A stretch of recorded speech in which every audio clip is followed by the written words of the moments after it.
Այսօր հիշատակում է այս կիրակին որպես տոն Երևան Սուրբ Խաչի։ Պատմական դեպքի մասին է 351 թվականին Երուսաղեմում օրը ցերեկով երկնքում լուսավոր մեծ խաչ է երևում։ Սկսած Գողգոթայից, այսինքն Հարության տաճարից մինչև Ձիթենյաց դեռը, որտեղ որ վերջի անգամ առաքյալները Քրիստոսի հետ աղոթք արեցին եւ ձերբակալվեցները։ Եվ այդ մասին յուրեղ Երուսաղեմացի հայրապետը նամակ է գրում Կոստանդնուպոլսի տիեզերական հովին կամ պապին, եւ այդ նամակը մնացել է, առ այսօր էլ կա եւ հայերեն թարգմանվել է ժամանակին։ Դրա համար այդ հիշատակության օրը որպես ապացույց քրիստոնեության իսկության կամ ճշմարտության մի վկայություն է եղել Սուրբ Խաչի երևումը օրը ցերեկով։ Եվ դա նաեւ պատճառը էր, որ յուրեղ Երուսաղեմեցի հայրապետը դրանով նաեւ կայսրին դիմի այդ առիթով ասելով, որ արիոսականներին դա աղանդի պես է, էլի քրիստոնեական աղանդ էր, որ չպաշտպանի։ Սա է պատմությունը, ես ասում եմ օրվա ընթերցվածին, ավետարանին օրվա, այստեղ ուրեմն Մատթեոս ավետարան 13-րդ գլուխ 55 համար։ Երբ Հիսուս գալիս է Նազարեթ, Նազարեթում ինքը մեծացել էր, գիտեք, ծնվել էր Բեթլեհեմում, մեծացել էր Նազարեթում։ Եվ բայց Նազարեթում իրեն այդպես լավ չընդունեցին, շո։ Նույնիսկ իր հարազատները այդ տեսակ հավատք չէին ընծայում Քրիստոսին։ Իհարկե սկզբնական շրջանում։ Մարիամ Աստվածածինը գիտեր, ամեն ինչ պահում էր իր մեջ, որտեղ Սիմոն Ծերունին իրեն ասաց չէ 40-ից դուրս գալու օրը ասաց, որ քո սրտի միջով սուր պիտի անցնի։ Եվ ինքը նույն տաճարում որ տեսան Քրիստոս մնացել էր, կորել էր երեխա, որպես մնացել էր երեխայական տարիքում, այնտեղ գնացին երևույթ։ Այդ ամենը մայրը պահում էր իր մեջ, բայց զարմիկները, հարազատները դեռևս ոչ։ Իրենք չեն կարողանում պատկերացնել, որ իրենց հետ մեծացած Քրիստոսը Աստծո որդի է կամ Աստված է։ Նույն բանը նազարեթցիները չէին կարողանում ընդունել։ Սա իր վերջի անգամ Նազարեթ գալն է ժողովուրդ։ Գալիս է այլևս դրանից հետո մենք չունենք հիշատակություն, որովհետև դրանից հետո արդեն գալիս է Երուսաղեմ Զատկի տոնին մասնակցելով եւ արդեն խաչվում է, պարզ է։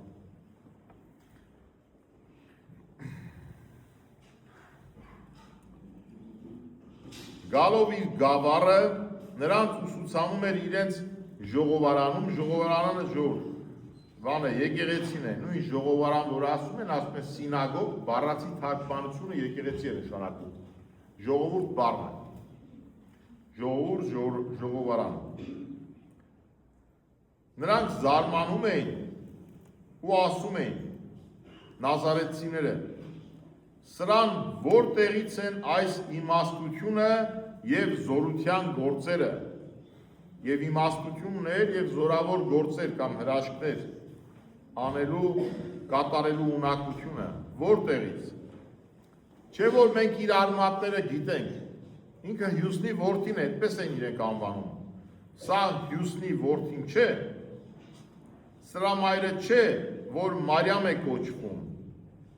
եւ սրա եղբայրները Հակոբոս, Հովսես, Սիմոն եւ Հուդա։ Այստեղ ուշադրություն դարձրեք 4 եղբայրների մասին է խոսքը։ Հակոբոսը, Հովսեսը կամ Օվսիան, ինչ որ նմանություն ունի նաեւ Հովսեփ բառին, Սիմոնը եւ Հուդան։ Եվ սրա քույրերը միթե մեզ մոտ չեն, եւ որտեղից է սրան այս բոլորը, մենք ճանաչում ենք, եղբայրներին քույրերին էլ գիտենք։ Հիմա առաջ երթի, որ ընթերցում ենք, մի անգամից գայթակղություն է առաջանում, մեզ թվում է, թե Քրիստոս ունեցել է հարազատ քույրեր եւ եղբայրներ, Մարիամից ծնված։ Այս տպավորությունը կա։ Հիմա տեսեք, պատարագին այս ավետարան ընթերցվեց, երեկոյան ժամերգության ժամանակ էլ ավետարան կա ընթերցելու։ Այս 50 օրերի ընթացքում զատիկից հետո ավետարաններ կա, ավելի շատ ենք ընթերցում ավետարանները։ Եվ մյուս ավետարանի մեջ տալիս է այս հարցի պատասխանը։ Եվ եկեղեցու հայրերը շատ ճիշտ են դրել այսօրվա ընթերցվածները, որ մեկը մյուսին լրացնում է։ Դրա համար ես ուզում եմ, որ ուշադրություն դարձնենք այստեղ եղբայրներ եւ քույրեր անվան վրա։ Չնայած Հակոբոսը հետագայում կոչվեց արդար։ Ունենք Հակոբոս եւ Հովանես եղբայրներ, Զեբեդոսի որդիները, նրանք առաքյալներ են, այս Հակոբոսը առաքյալ չէ, սա ամենայն հավանականությամբ զարմիկ է, իրենց մեջ ընդունված էր և հորեղբոր, և քեռի, և մյուսների ավելի հեռու բարեկամների զավակները իրար հետ կոչվում են քույրեր և եղբայրներ, մարմնավոր իմաստով։ Եվ մենք Աստվածաշնչում ուրիշ տեղեր ևս ունենք 5 տակարանում, որ իրար եղբայր չեն, բայց ասում են մենք իմ եղբայրը։ Ոնց որ մենք ենք շատ օգտագործում, ասում ենք եղբայր, բայց իրականության մեջ ոչ ազգակցական կապ կա, ոչ հարազատական, բայց եղբայրներ են կոչվում։ Իհարկե քրիստոնեության մեջ մի քիչ ուրիշ է, քանի որ ասացի սրանել անդրադառնամ, հրեաների մեջ ընդունված էր ասելու, այսպես ունեն իրենք այդ գրված, թե ով ում սերնդից է, ով որ ցեղից է, որ մեկի բարեկամ է, որ բոլորը իրար ըստ մարմնի, ոչ թե ըստ հոգու, ոչ հավատքի, ըստ մարմնի բոլորը եղբայրներ եւ քույրեր են։ Հիշեք, որ Հիսուս քարոզում էր եւ առաքյալ մեկ ժողովրդից մեկը ասաց, քո մայրը եւ եղբայրները դրսում սպասում են։ Եվ Քրիստոսը ինչ ասաց։ Նրանք են իմ մայրն ու եղբայրները։ Այո, նրանք են իմ եղբայրները, ովքեր որ տարում են հնազանդվում են Աստծո խոսքին, ովքեր որ Աստծո կամքն են կատարում, ովքեր պահում են Տիրոջ պատվիրանները։ Ինքը նոր բանաձև տվեց քույր եւ եղբայրության։ Այդ նոր բանաձևը հոգևոր է։ Հրեաներին ասելով, որ դուք Աստծուն բարեկամներ չեք ըստ ծնունդի, ըստ Աբրահամի, ըստ ժառանգականության, դուք Աստծուն բարեկամներ պիտի դառնաք Աստծո կամքը պահելով։ Քրիստոսին բարեկամ ենք դառնում ենք։ Այսինքն մեր քույր եւ եղբայր լինելը գալիս է կոնկրետ ոչ թե միայն որ նույն ազգից ենք, այլ որ նույն հավատքից ենք, որովհետև նաև ցավոք այսօր հավատքը մեզ բաժանել է։ Հիմա այդ հավատք ասելու տակ շատ բան կարող եք հասկանալ, եւ աղանդներ կարող եք հասկանալ, եւ տարբեր կրոններ կարող եք հասկանալ։ Մենք բաժանման մեջ ենք, այսինքն հոգևոր իմաստով ենք բաժանման մեջ։ Բայց իմ խնդրանքս է, որ դուք իրար նայեք որպես քույրերի եւ եղբայրների։ Նույնիսկ ոչ միայն հայերին, հայը հային, այլ մյուս ազգի քրիստոնյաներին եւս նայեք որպես քույրեր եւ եղբայրներ, որ այդ մեծ ընտանիքի անդամը դառնանք մենք։ Սրանով չեմ ասում կորցնենք մեր ինքնությունը, մեր ազգությունը, ոչ։ Ուղղակի մենք եղբայրներ եւ քույրեր ունենք տարբեր ազգերի մեջ։ Հիմա տեսեք առաջի դարում օրինակ հրեաները, քանի որ Երուսաղեմի շրջակայքը շատ աղքատիկ էր, ավելի շատ անապատ էր, մարդիկ ապրում էին շատ աղքատ, դրսի համայնքներից քրիստոնյաները օգնություն էին ուղարկում Երուսաղեմի համայնքին։ Օրինակ Կորինթոսից ուղարկում էին Երուսաղեմ։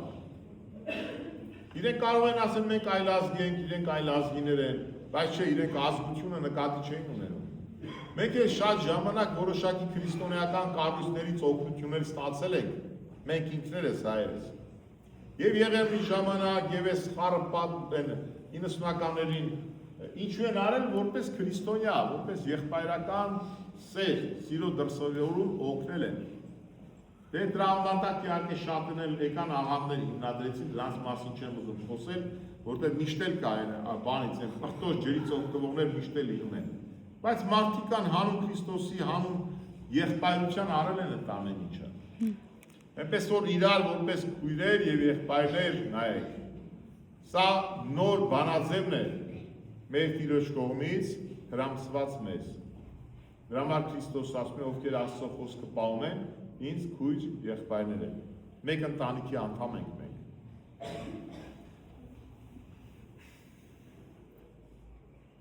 Եվ նրանով գայթակղվում են, եւ դե պարզ է, չեն կարողանում ընդունել, որ ինքը այո, Աստծո որդի է, չեն կարողանում ընդունել։ Դրա համար ինչ է ասում, Հիսուս նրանց ասաց, չկա անարգված մարգարե, բայց միայն իր գավառում եւ իր տանը։ Այսինքն մարդ մեծացել եմ ձեր աչքի առաջ, դուք չեք կարողանում, դա խանգարում է ձեզ, որ ընդունեք, որ ես տվյալ դեպքում Աստծո որդի եմ, Աստված եմ։ Եվ չեն կարողանում։ Առաջի հերթին ասում են, Հյուսնի որդիները ինչ կապեր ունեն իրեն հետ։ Հիմա սա այսօրվա ընթերցվածն էր, ներողություն, ես հիմա բացեմ այդ հատվածը, ներողություն, ընթերցվածների օրվա, և հիմա այստեղից գնանք Հովհաննեսի ավետարան 19-րդ գլուխ 25 համար խաչելությունն է, իսկ Հիսուսի խաչի մոտ կանգնած էին նրա մայրը, մորաքույրը, Կլեոպասի կին Մարիամը և Մարիամ Մագդաղենացին, 4 կանայք են։ Երբ Հիսուս տեսավ մորը եւ այն աշակերտին, որ մոտ էր կանգնած, որին նա սիրում էր, սա Հովհաննես ավետարանիչի մասին է, արդեն գիտեք, ինքը իր մասին այսպես երրորդ դեմքով է խոսում։ Ավետարանիչը, Հովանու ավետարանի։ Այն աշակերտին,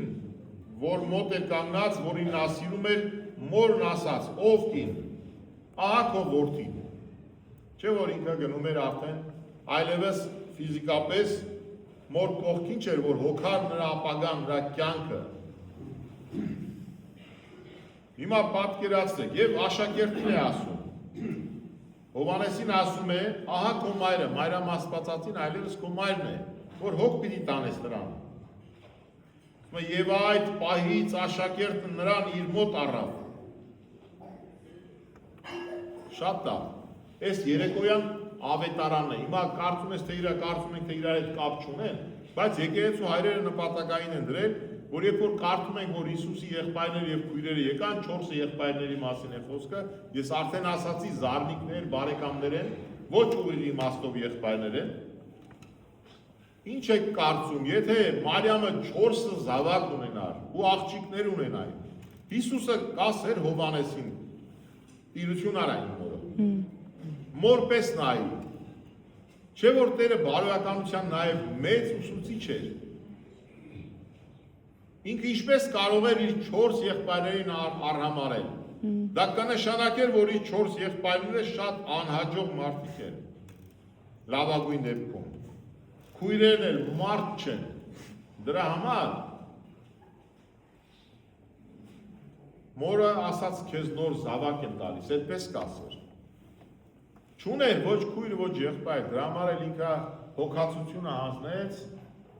Հովհաննես ավետարանչին, որ Հովհաննես ավետարանիչը տիրություն աներ, որտեղ քույր եղբայր չուներ։ Ահա մեր այսօրվա կարդացած ավետարանի այդ 4 եղբայրների պատասխանը։ Ինչու եմ սրա վրա ուշադրություն դարձում, եւ մեր եկեղեցու հայրերը եւս ուշադրություն են դարձրել։ Շատերը ասում են, այս մարդիկ ազգականներ են։ Շատերը ասում են, այս 4 եղբայրները քույրերը Քրիստոսից հետո Մարիամից են ծնվել։ Շատերը ասում են Հովսեփը նախկինում որ ամուսնացած է եղել, առաջի ամուսնությունից ծնված երեխաներ են։ Խնդիրը չի ժողովուրդ։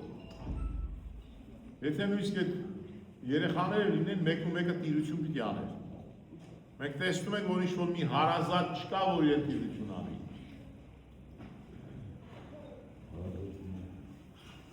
Այնպես որ մինչև հիմա էլ կան, օրինակ կարդում ես միամիտ գրում են ժողովուրդը միամիտ կարդում է, գրում են այս ավետարանի մեջ տեսեք գրված է Հիսուսի եղբայրները, հո ավետարանը սուտ չի գրում։ Պետք է հասկանալ։ Պարզ ու իմաստով ասում են,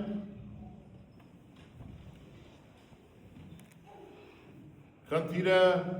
երեխա ունենալը կամ չունենալը չէ։ Խնդիրը ճշմարտությունը իմանալն է, որ մենք ճիշտ իմանանք Մարիամ Աստվածածնի մասին, որ աղանդավորների պես չենք գնենք այստեղ, այնտեղ ասենք գրված է եղբայրներ, ուրեմն հաստատ եղբայրներն են։ Աբրահամը, Հովտը չիլը, մեկը մյուսը, Լաբանը, Հակոբը, որ իր Փեսան էր դարձավ, Լիայի Ռաքելի ամուսին, այսպես էլի։ Խոսում են, որպես եղբայրներ, ասում են դու իմ եղբայրն ես, բայց եղբայրը չի, ազգականն է։ Այնպես որ սա էր որ ուզեցի այսօր խոսենք այս մասին մտորեինք եւ ճիշտ եզրահանգումներ անենք։ Ու նորից այն ինչ որ ասացի, խոսքս ուզում եմ ավարտել, որ Քրիստոս տվեց մեզ նոր բանաձև, ընտանիքի նոր մոդել, որ բոլորս իրար եղբայրներ եւ քույրեր ենք, այդպես մոտեցեք, մեծ ընտանիք ենք, Քրիստոսով մեծ ընտանիքի անդամներ ենք, այ երբ որ կարողանանք այդպես մոտանալ լիարժեք կերպով, մեզ նայողները կհասկանան, որ մենք քրիստոնյա ենք, մեզ նայողները կհասկանան, որ մի ընտանիքի անդամներ ենք։ Սա է որ ուզեցի խոսենք։ Աստված զորացնի ձեզ եւ իմաստությունը թող շատացնի շնորհներով։ Ամեն։ Ամեն։ Եվ